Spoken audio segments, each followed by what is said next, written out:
Motami, Dumelatle, Lina Lamake Kabelo Segeft Khang, and this is the Ink and Think podcast. My guest today is a giant in the industry. He cast a great shadow. But if I tell you that I saw him in his infancy stage, matter of fact, I helped raise him. I'm part of the many people who poured their tiny waters to make sure that he is the giant that he is today. My guest today is Siyambonga Mdubeki. Siya, thank you so much for joining me. Shasha KB, thank you for having me. I'm good, man. How's it? I'm good. I'm a little bit cold. One is probably going to wonder with you, why didn't I wear something warm? But then... That's my question exactly. Yeah, I figured that, you know what... all the warm stuff that I have with me, they are not aesthetically pleasing. So what do you mean? I have to look okay, man, especially talking to you, man. You know, matter of fact, I should have worn a suit. What did you make of the president Ramaphosa usual? I know we're not going to try to be political analysts here. We still want funding, you know, but I just before we talk about you, before we talk about Isililo, I show that is going to be playing. Let me just check here to make sure.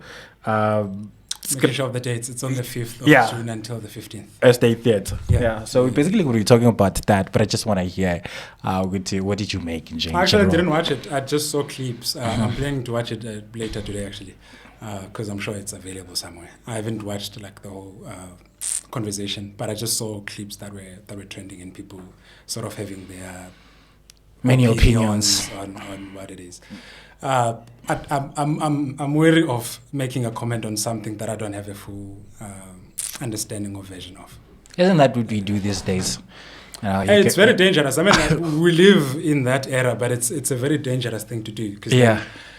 The next thing I make a comment based on a 30-second video that I saw, only to find out the 5-minute video had a more of meat, like something that can actually change my opinion or even change how I feel about that 30-second. Mm-hmm. So that's why I'm not gonna comment much on that, because I haven't seen the full thing. Until I see all of that, then I can be able to share my views on how I feel about it. It makes sense. Yeah.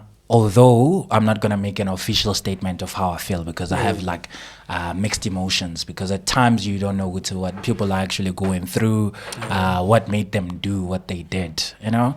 But the phrase that just kept on repeating on my head was a biblical scripture. There's a scripture in the Bible where Jesus was saying that don't throw pearls at swines, don't throw pearls at pigs, you know, because, you know, most of the time we try to...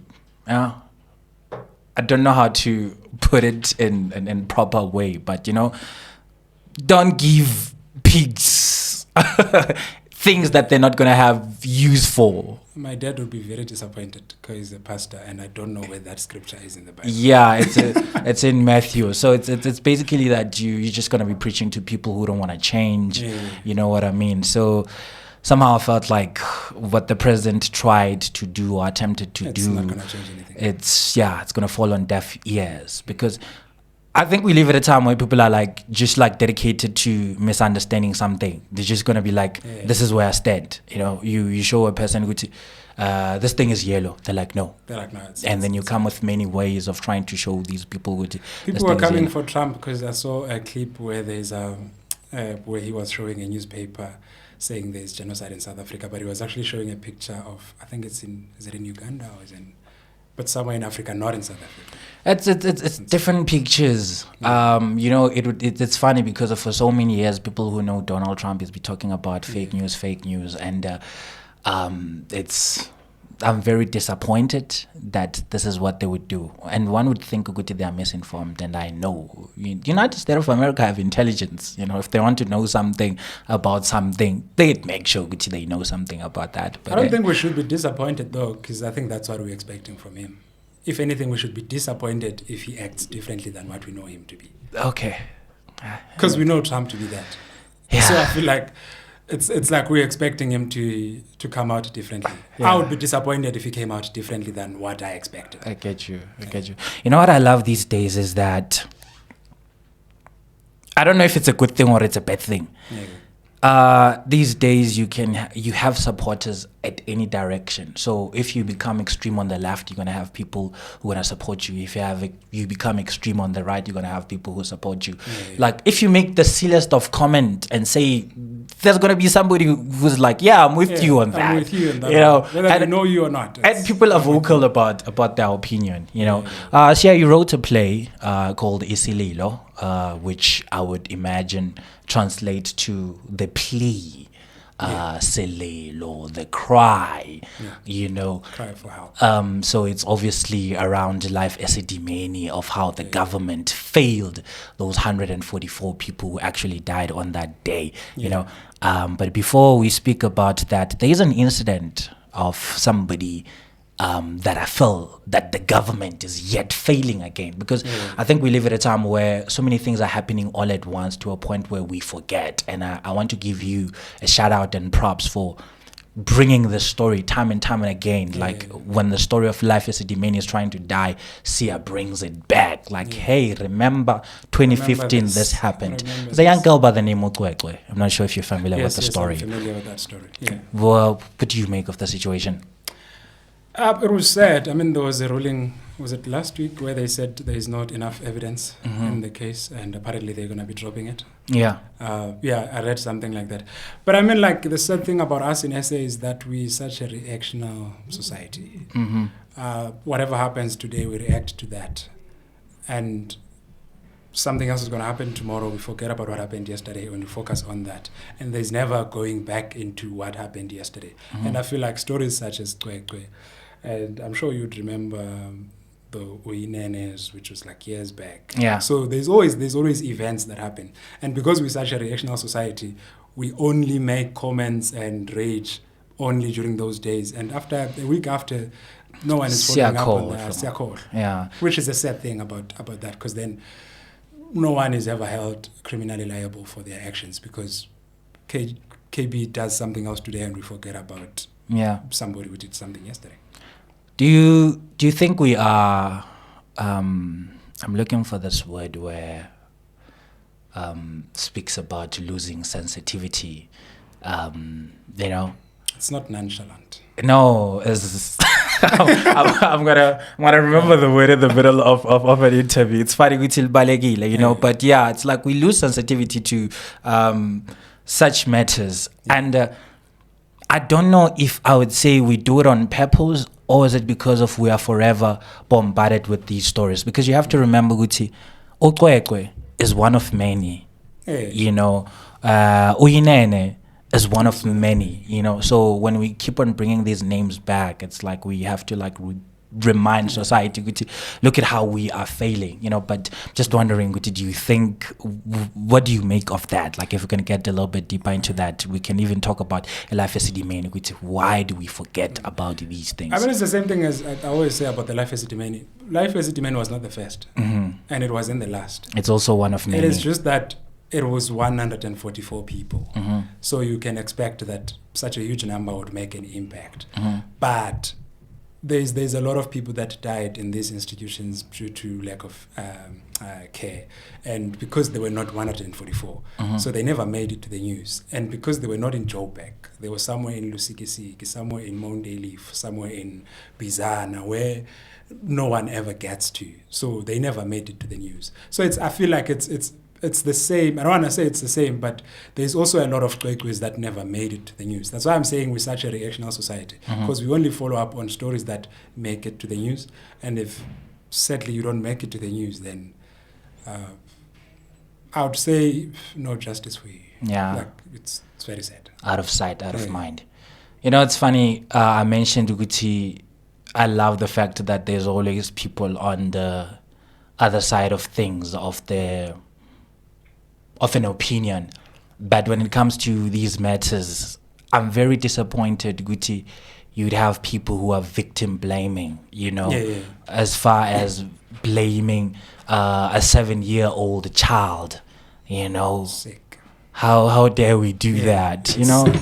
And also I'm happy, Guti, I see that because of sometimes we we forget Gucci, the kind of society that we live in. So the more I see these voices, the more I'm reminded Gucci, oh, okay, this is happening.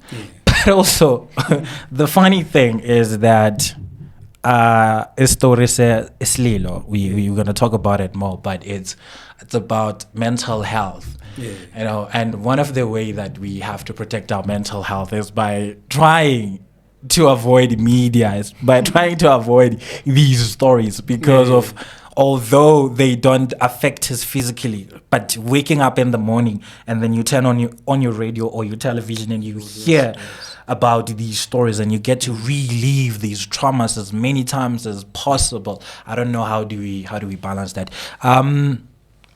When I did my introduction, I didn't tell people, Gucci, you're a playwright, theater maker, thespian, but also a journalist, you know? And how you tell the story of how you wrote this production. You said you read something, they said, Gucci, at least 144 people died, which is a very accurate way of describing as a journalist, you know. But the person inside the journalist was like, Mina, where I come from, the at least as debate, even though it was a different context, but at least is a very, very, very weird way to start a sentence. You'd have to know English, or you'd have to have gone to St. Stadians to understand that. Good, at least doesn't refer to the at least that I understand. Yeah. So my context of at least is like, if you're saying, like, at least is like, but so that's how I took it, like, cause that's how I know at least to be. So if you say at least to me, you say yeah. So you can't say about 144 abantu that died. There's nothing about that. So, but I mean, like, in English terms, that's not what at least means. But I was just bothered by that for me, that they use the word at least when they speak about 144 people. And then from then I sort of just also not in a gossip way, but I love being informed about, like, stuff that is happening. Like, if something happens today, like there's maybe a debate, like you were talking about the president's meeting with Trump. If there's something like that happens and I miss it because maybe I'm in a rehearsal, I always make sure that I go back to that. I watch and so that I'm informed as well, just so to sort of understand what happens where and when. So even the same as with Esidimeni, I started it as I just wanted to be informed. I wanted to know, how did we get to 144 people? How did it get there? Like, what happened? As I was reading newspapers, so I was that guy who would go to a garage, buy a newspaper. And this one time I bought an Afrikaans newspaper from, it's called Rapport. I hope I'm pronouncing it right. And then I saw at the end, because it does say who wrote the paper.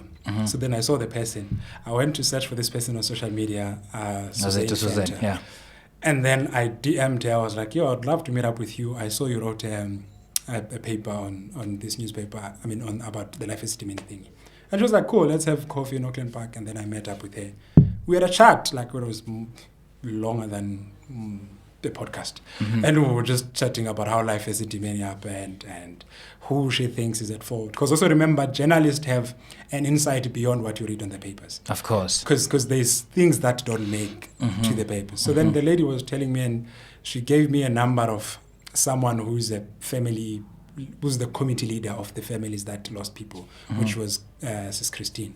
So then that was my way into the family. So I called Sis Christine. I was like, this guy, I'm doing research on this story. And I would love to hear from one of the families who have lost their loved ones, see how I've heard from the journalists. I want to now hear from the actual people that are affected by this. So she was like, cool, let's meet up. But she was skeptical at first, because it was just after the government had offered 1.2 million as a compensation to all the families that lost their loved ones. So there was a lot of people that were making contacts to them. How much was that? 1.2 million. So this 1.2 million, was it supposed to be shared among the families? No. Each family was getting 1.2 as a compensation for having lost their loved one. That's still not enough for but yeah. Yeah, but then it raises the question of how much is someone's soul worth? Because I feel like, how do you get to 1.2? even if you said 5 million to me, I'm still going to ask you, how did you get to 5 million? Because we're talking about someone's life. So then she was like, cool, let's meet up. You seem to be a trustworthy guy. Let's meet up and let's chat. And we met, we spoke about it. She was crying. Because also remember, it was still fresh. She was telling me how her sister was. And you can imagine I'm talking to somebody who is not narrating somebody's story. She's narrating her own story, how it affected her, how it made her at some point not be at work and make sure that they look after this person. And only when they feel safe that the person is now under the care of the institution, to then be told that that person is no longer going to be taken care of by this institution. Instead, they're going to be moved to somewhere we don't know where. And then now suddenly you have to sort of like chase and find out, where is he going? How is the place going to be? This person has maybe been here for 5 years. How is a change of environment going to affect them? How are they going to react to that? And to then learn that the NGOs that these people were moved to were not well equipped. Some were not even licensed. There was one gruesome story that I think of now where a garage had 44 men, 44 ill patients in one garage that can fit one car. So you can imagine that people living together in a garage in that state where they are used to being at the Life Esidimeni where there's wards. There could be maybe, I don't know how they split them, but it's a better environment than you would go and place them in a garage where this person doesn't even have the right medication, is not trained as to how they should take care of like the mentally ill people. So they just, if anything, they are gigging, for a lack of a better word, because there was money that they were getting from the government for taking care of those people. Well, for taking care, because they were not. One question that comes to my mind, actually two. One is that as a journalist yourself, or as a person, or as a playwright, do you think there is a way that you could have phrased that article better? Two, what do you think would have been done better? Because up to today, I don't think there's a person who was held accountable, but wasn't there some sort of body that was supposed to look into such matter? Because I know, Guti, when you have business or whatever, there's always going to, from time to time, there's always going to be people who come to check in with, okay, let's do inspection, Guti, let's see, Guti, is this hospital okay? But these NGOs, Life Esidimeni, where were those people, and who are those people who were supposed to? Sadly, Bebekon. Yeah. They were there. Which is the sad part, because there's people who are placed in those positions, in the governmental positions, to look after those places. So also, you'd remember that also before these people were moved from Life Esidimeni as well, there were conversations before they were moved, and they were told that this is not a good idea. So before, it was not just a sudden move. Like there were talks, like I think for about a year or something, where they were saying they're going to close down Life and they would move them to independent NGOs and stuff. Yeah. And they were warned that this is not going to be... even the families themselves had complaints that you can't move these people from a space or environment that they are used to and then go make them start an environment somewhere else where they don't know what's happening. Because then somehow it will affect how they live. In any way, it will have. It's like a child. If you move a child from Joburg back to Eastern Cape, somehow they'll be affected. And I'm talking about a normal person now. So you can then imagine someone who's going through or suffering from something to then move them after having spent, let's say, 5 years in this institution. And then suddenly, abruptly, you'd move them to an environment that is not well equipped, an environment that is not conducive, environment that is not good enough for, it doesn't have the necessary equipment to take care of them. Obviously, there is going to be change. So there were people that were taking care of those places, but I feel like because in SA, everyone is just feeding their own. It's people that I don't think cared. Because had you had people that really cared about those people's lives, the Life Esidimeni saga wouldn't have happened. Yeah. So that was the sad part about it, that there were interventions. People were told how dangerous it would be to move these people to NGOs. But there was no sense of caring.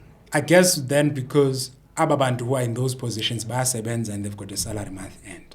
As opposed to the person thinking, and they need a professionally trained person to take care of them. Like, for instance, there were people, in these NGOs now after they were moved, they would be just given Panado. Yeah. Like, and it's given wrong medication. So you can imagine being in a wrong place and you're giving wrong medication, what that then does to you as a person. So it was like a really, so when you say, would I have done something differently or phrased the article differently? I wouldn't have used "at least" though. Mkhambi, I would say, unfortunately, 144 people died. Yeah. But I wouldn't say it. Is that the language though? It's not. I'm just at the top of my head now. Because another thing, remember, Guti, when you write an article, somebody has to do the editing. Yeah. I mean, at the top of my head, I probably, if I, maybe after this podcast, I'll think of another word. But at the top of my head now, I wouldn't use "at least." I would probably say, unfortunately or sadly, we've lost 144 people at the life Esidimeni. You know, as a devil's advocate, okay, I'm not joined to the Illuminati, just the devil's advocate.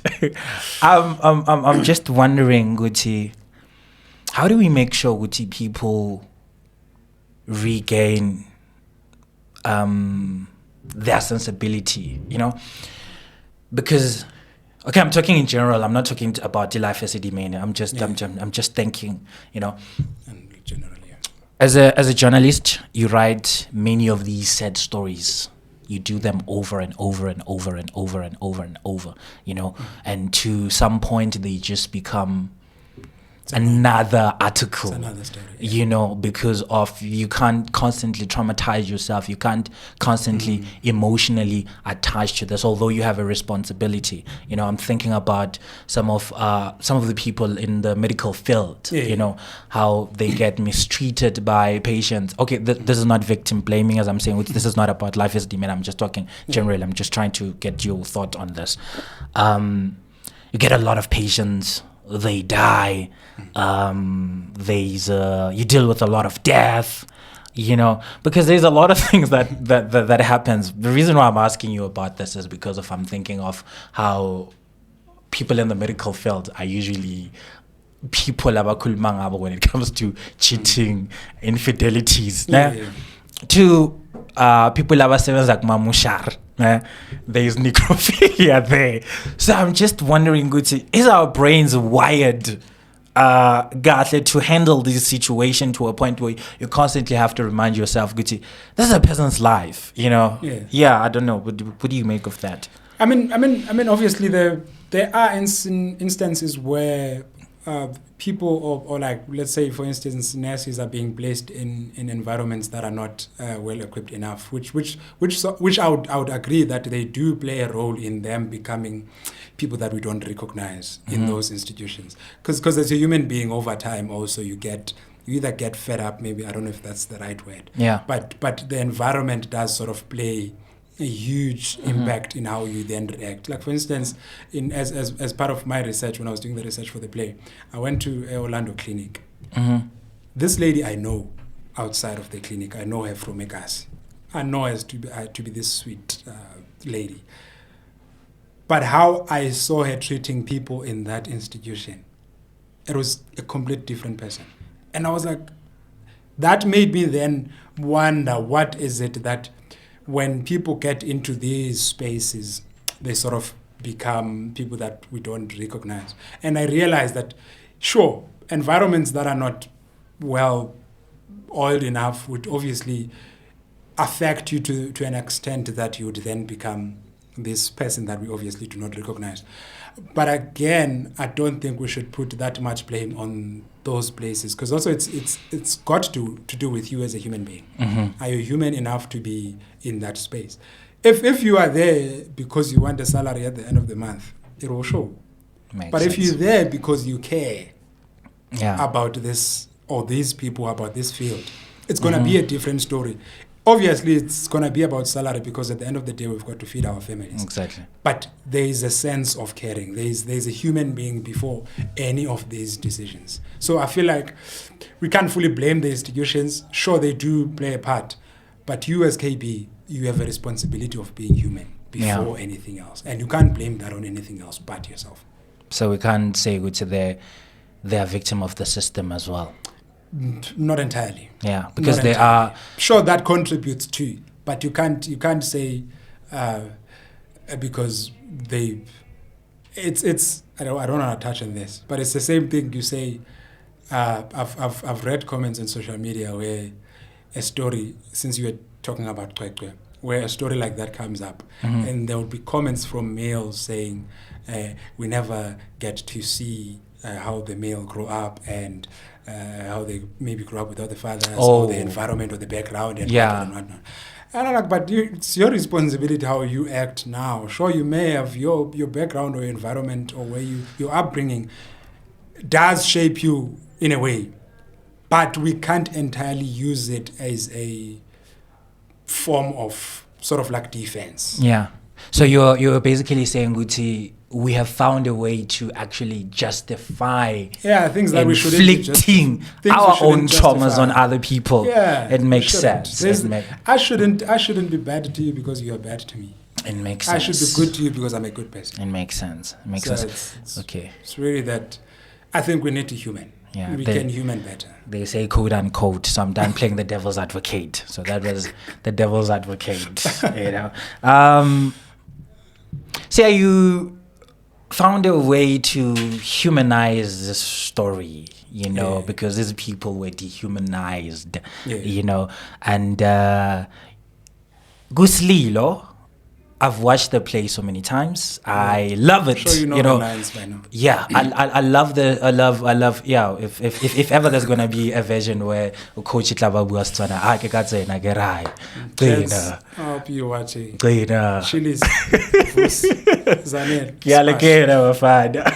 You know, but yeah, you found a beautiful way to like humanize the story, and also there was a usage of humor in a way. But at the back of my mind, because what you try to do is that you try to tell a backstory of prior to this. You know, if we were talking in serious term, it was going to be like a sequel of a prequel of Life Esidimeni. So life was going fine there. You know, so the story obviously is focusing on this, or it's focusing on many people, but obviously I resonate more with the character Yagaklina, you know, because at the back of my mind is this Langston Hughes poem.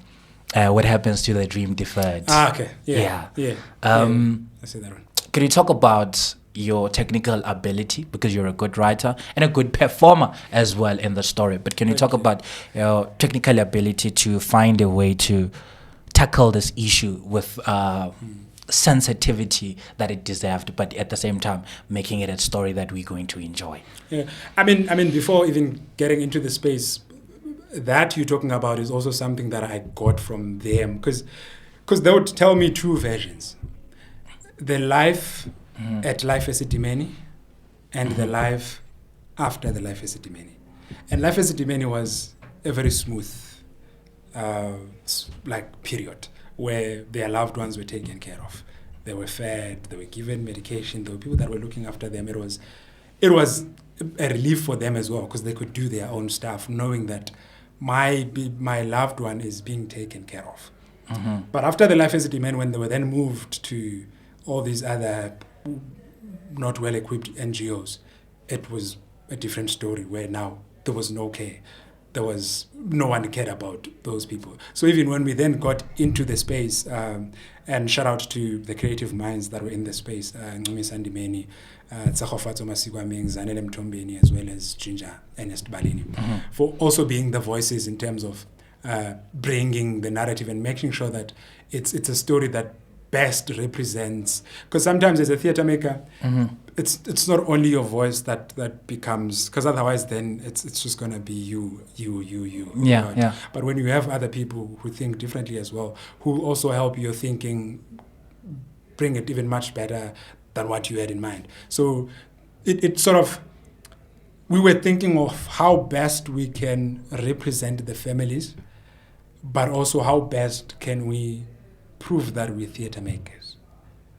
Because the story itself is a personal story that we need to represent the families. We need to sort of be their mouthpiece. But also we need a theater maker to come and watch and say, that was theatrically a good piece.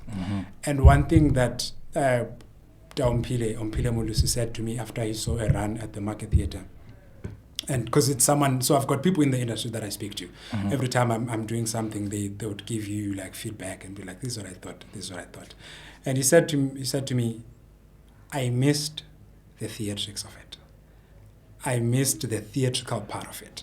We were so focused on telling this story of Gcina and Joseph Mabitsela, this boy trying to live his life as a promising soccer star and taking care of his father who's going through the most. But he was like, in that, we need to be able to see the theatrics. We need to be, how creative can you be? And that's when I then went back to a drawing board and preparing for the run that we had at the Forge.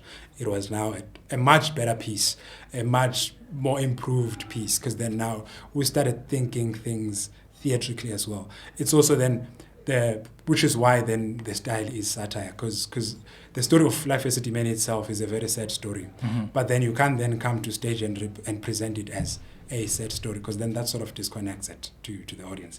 But how do you then make it fun for me as a watcher, but also at the end of it, I'm like, that's not something to laugh at.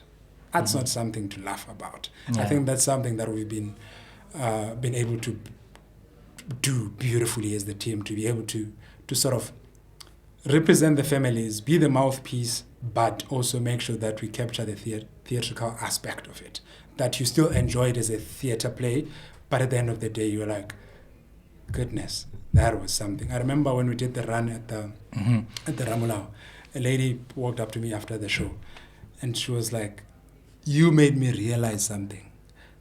And I realized how I've been kifela pilo. So she was Tswana and I'm trying to quote her.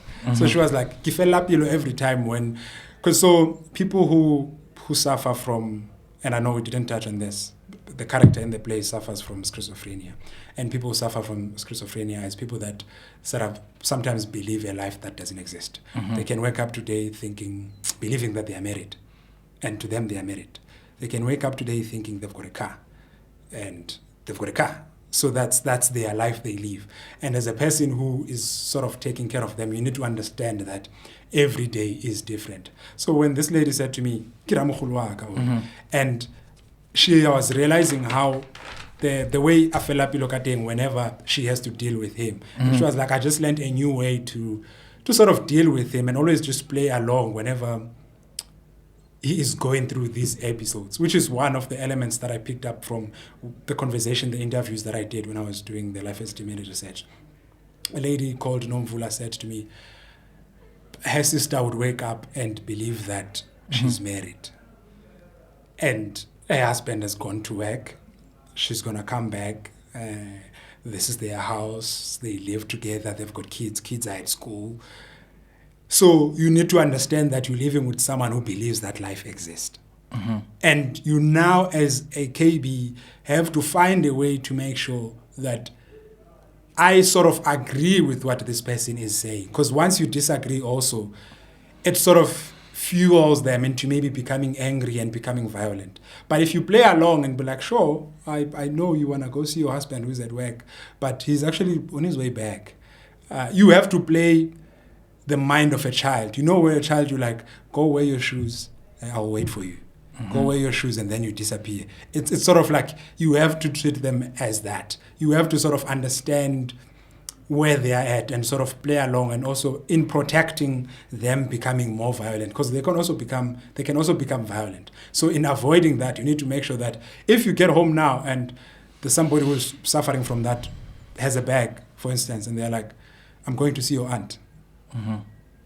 How do you deal with that? You have to convince that person that, okay, sharp, I know you're going to go see my aunt, but actually, my aunt called. She said she's coming to see you. Yeah.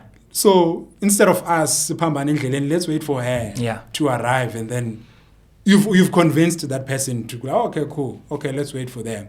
And before you know it, they might have changed their narrative now and believing into something else. Sometimes you give them tea, they drink tea. A friend of mine that I know is once she's done drinking that tea, we are quite about that I said in the and she just had a cup of tea now. The cup is in front of them, and if you say, here's the cup, you just had tea, they're like, no, this was yesterday, it was not today. I want my tea today.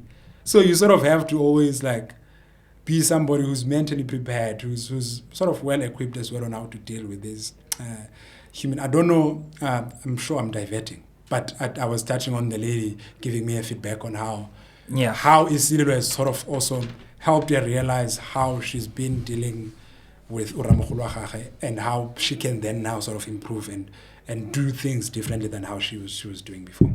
Yeah. That's beautiful. Lucia is basically saying that with the usage of humor, he's taking us to hell with him. So if you find yourself laughing when you're watching the show, just know Gucci, you and Sia basically. But that's how we are as a country. Generally, we hide behind humor. We find a way to laugh at ourselves. About the most saddest, deepest that's who things we are as people. There's a quote. It's our coping mechanism. Yeah, there's a quote. There's a quote at the back of my mind, but I'm trying to remember it. But it's, I think one of the people who beautifully said this quote again was Robert. I'm not sure if I'm getting his name correctly. I have so many Roberts in my head. Robert Atkinson, known as Mr. Bean. We know him as Mr. Bean. Yeah, cool. One of my favorite comedian and actor and an intellect as well. You know, he was saying, Gucci, I'm forgetting this quote, but it speaks about Gucci how a situation right now could be tragedy, but in the long run, that situation become comedy. We laugh about it. Yeah, we laugh about it. Yeah. That's how we are as a country. We laugh about the most saddest things ever. Also because we are avoiding therapy. also because of the because that in the long run also doesn't help. The contrast of this is that the therapy is not as accessible as we would want it to be. I don't think it is. I mean, look at the story of Esidimeni. Look at how the situation was handled, and we spoke about how this is many of. Of course, I'm not saying it as a country we're not doing good things, because remember when you speak about these terrible things that are happening on the country, I believe someday me and you are going to come back and have this conversation about the beautiful things that the medical field is doing about these many things that the country is doing, But right now we're just shining the light on this difficult situation and some of the things that we go through because life is a little bit... Someone was actually asking me that because in the story there's a nurse, Tabi, so it was one of the people that I got while I was doing research at the clinic. And someone was saying, why is this nurse so bad? I mean, I can relate so much to him, but why is he one-dimensional? Yeah. And I was like, that's on purpose. This is the story that we want to tell now. And that's a beauty about making theater. Yeah. Is that you decide the terms, you decide the rules. People come and watch. Yeah. You're sort of taking them on a journey and you say, follow me, and this is how I want you to feel. Maybe not the right way to phrase it, but this is where I'm taking you. And then however you feel about that, then that's you. That's you. That's you. But it's also, you then decide on what to include and what not to include based on the narrative that you want to tell. So obviously there is good nurses out there. Yeah. We're not saying there isn't. But for the story that we're telling, it was important for us to highlight that kind of a nurse who does exist as well. So it's there's always a left and a right. Yeah. And it's also just about the narrative that you're going with, and you then decide on, based on this narrative, based on Glena's narrative, on Isililo's narrative, what would best be a better vehicle to push the narrative. I love it. So we're going to wrap up the conversation, but before we do that, I want to go back to what you said before, just what you said. Yeah. This woman who gave you feedback, tells me... the one who watched the show. Yeah, the one who is saying, I want to understand, Guti, as a writer yourself, where did that grace come from? Because of Oklina is showing grace. You were just telling me of how you have to engage these people in their smaller reality. You have to play with them when they say guy, and you be like, okay, no, actually they're coming this side because of they get to experience these realities that we don't get to see, but just for the sake of grace, because it's frustrating when you like, these kids are watching me and they are looking at me when you don't see them, but you have to remember, this is their reality. But now what you are saying, as a person, as a character, would go as far as saying it's okay. These people, they are not trying to harm you. You know what? But so I want to know from you as a writer, where did that grace come from?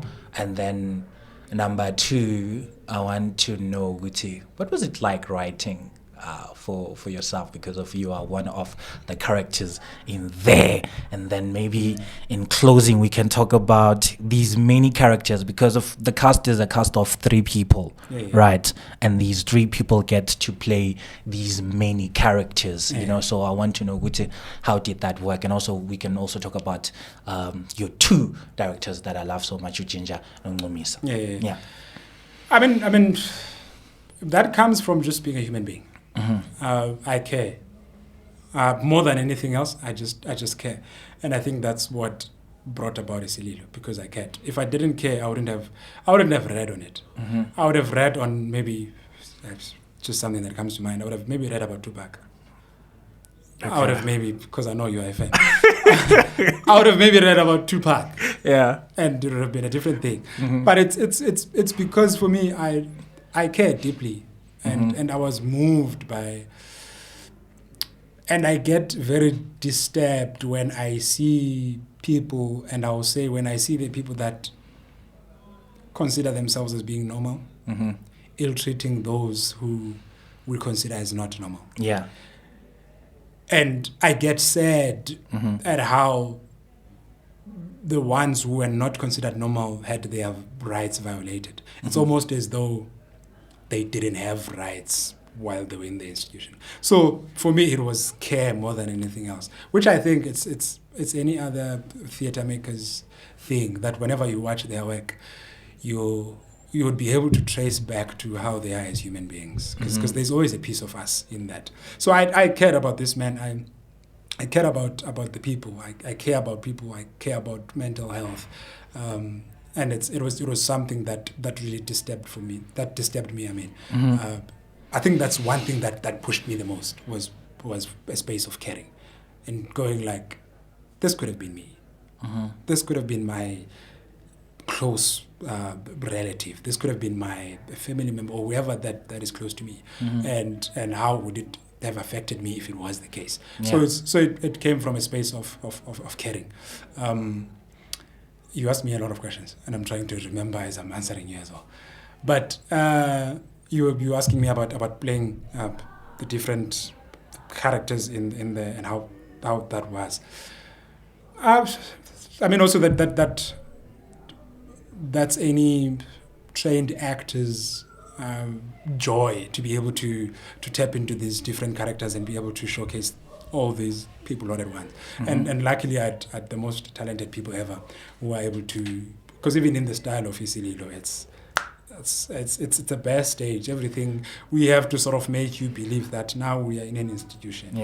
And you have to imagine that the 3 bodies on stage, you have to believe that now there is more than 144 people in this. And we have to, as actors, we then have to sort of be able to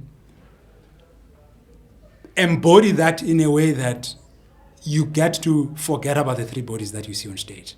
But you sort of have the image of the Life Esidimeni or whatever NGO that we are in at that particular moment. And it's the talent that I'm playing alongside with. I'm sure you saw Sbahle, and I played with Sbahle and Vusi. You saw that version. And you also saw me playing with Zanele and Chilis, directed by Misa and Ginger. So it's a collective, because also even when there was a change of cast, it's also a thing of all these people are talented, and how they sort of relate to this mental health issue in their own capacity, and so they bring themselves also in this story, and how it has affected. It might not have been the Life Esidimeni incident, hence I was saying to you, the Life Esidimeni saga has been happening, but it's just that it was never the 144 people. So it's people that sort of came as performers, but also at the same time people that care deeply about the issue at hand. So I feel like if I'd gotten other people who didn't care much about it, Isililo wouldn't have turned out to be what it is now. So I think that caring first before the theatre making, before the theatrics, before the technicalities of what people see on stage. There's a human being that cares beyond that just creating a play. So yeah, that's beautiful. It's a beautiful production, and also it's believable when Sia tells you, Gucci, these 3 people have to tell you the story of these 144 people or of these 1,000 people. It's believable, smooth transitionings there, you know. I can't wait to see this run. Can you look into that camera and tell people, Gucci, that one, that should be your camera. Tell them, Gucci, where they're going to see Isililo and what to expect. Yeah, well, Isililo is playing at, I'm looking there. Isililo is playing at the South African State Theatre from the 5th of June until the 15th of June, which is like next month, well, next week. By the time this comes out, I think it will be after. But you can get your tickets at Web Ticket. If you search for Isililo, you can go to your Pick and Pay, any Pick and Pay near you, buy tickets for Isililo. We are at the Sibusiso Kwinana Theatre from the 5th of June until the 15th of June. Dope stuff. And yeah, expect to be, what is the word? Expect to be mesmerized. Funny enough, I was thinking of that word. Expect to be mesmerized, man. The talent on stage, the overall beautiful work that you'll see there, man. It's something that I'm also just proud of as a creative. I'm proud to have I would say, have God plant that idea in me to say, care about this. Do more research on it, meet these people, because I had no reason to do that. Like, could have written about anything. Yeah, it could have been anything. But the fact that it was that, and I also just believe so much in timing that it was meant to be that, and it became that, and I'm glad that it's still sort of like continuing, and people are showing interest, and people are like sort of. I've had so many conversations of people going like, when is it coming back, or when is it coming to Cape Town, when is it coming to Durban, when are we? So for me, I'm happy that it has gotten to that space where, because mine has always been to create conversation beyond the stage. Come see it, but let's have conversation beyond what you've just said. So let's create conversation. So to have people then sort of reflecting on the play, but basing it on their personal lives, for me, I'm like, we did our job, and I think we did it beautifully. And that's what then the families said when they saw the piece as well. They are like, this is going to be a mouthpiece for all these families. We love this. We feel represented. We feel seen. And then there's many ways to make people feel seen. And when they said that, I felt proud. I was like, at least if there's, because it's one thing to create a play and then people talk ill about it. But I was like, in my head, I remember I was saying to myself, after the families, because the families are the first people to see the play. So I was like, if they are saying this is it and they are happy, they feel like this is a mouthpiece, then this should we've done it. If a KB who's a theatre maker comes and be like, I did not like that part. It's fine. I mean, as a theatre maker, obviously, because I grow also, I take it. But also at the same time, I'm like, goodness me, the people that we were doing this for, the reasons why we are even having this are giving a thumbs up. So for me, I'm like, at least we've done our part. Dope stuff. The rest remains in God's hands to say, let them now fly and become this thing that can potentially become one of the reasons the Life Esidimeni story is not one of the stories that are forgotten like the other stories. And thanks to you. And that's my hope. Yeah. So yeah, we've actually run out of time. But the next time we have a conversation, because I believe there's going to be a next time. This is probably the third time me and C are having a conversation, no Sia. Thank you so much. And I'm super proud of you as a creative. I had to enjoy Usia on a play by Masai Sipuru, The Tragedy of Samuel Omoye. And matter of fact, he is nominated for the coming Naledi Awards. And I'm pretty sure, man, if there was a gambling site on who's going to win, man, you know, of course I have people that I care about and love who are dope on that.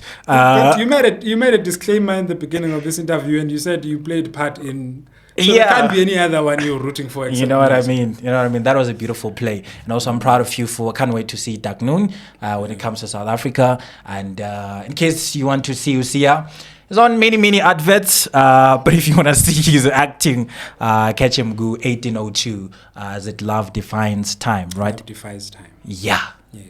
That's a long time show. Yeah, it's still available. Still available. That's you know, another conversation. And there are many to come. There are many to come. Yeah, there's many to come. That I don't want to talk about that ad because you did many ads, but you know, there are ads Tanda on your Facebook. Because those people have to pay me and bring me chicken. Not gonna mention them. It can be. Nah. I also can't say much about it because they pay me, so I can't be on your side on this one. If it was for me, I would mention it because I mean, they put bread on the table. Man, it was beautiful. So I see you, man. Keep booking me, keep calling me. Whoever was on the creative team and you, it was dope. You know, I just happened to be working with the most amazing. Every production that I get to, there's always that beautiful major where after it you always like, damn, God was in it. Like you always. I think also that's the importance of praying intentionally as well. That you sort of like if you are intentional about the way you pray, then things will sort of align. I know now we're moving into another different side.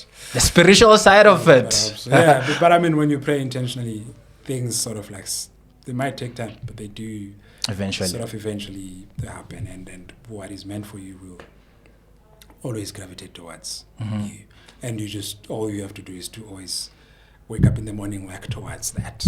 And when it comes to life, you will say, this is where it all started. Sia just spoke about praying intentional. Yeah, and I hope you heard that among all these many things. On that Naledi Award, so I come back. We are praying intentionally. So that on the 16th of June, when I come back for season, what season are we in? This is season 2. When I come back for season 3, I'm not going to be a Naledi nominated actor. I'm going to be a Naledi winner. So they'll pray with me so that... So yeah. Thank you so much, man. And this was a beautiful conversation that I had with my friend Siyambonga Mdubeki. Please catch it on Spotify, catch it on YouTube. Thank you so much. Peace. Thank you so much, man, for the beautiful work.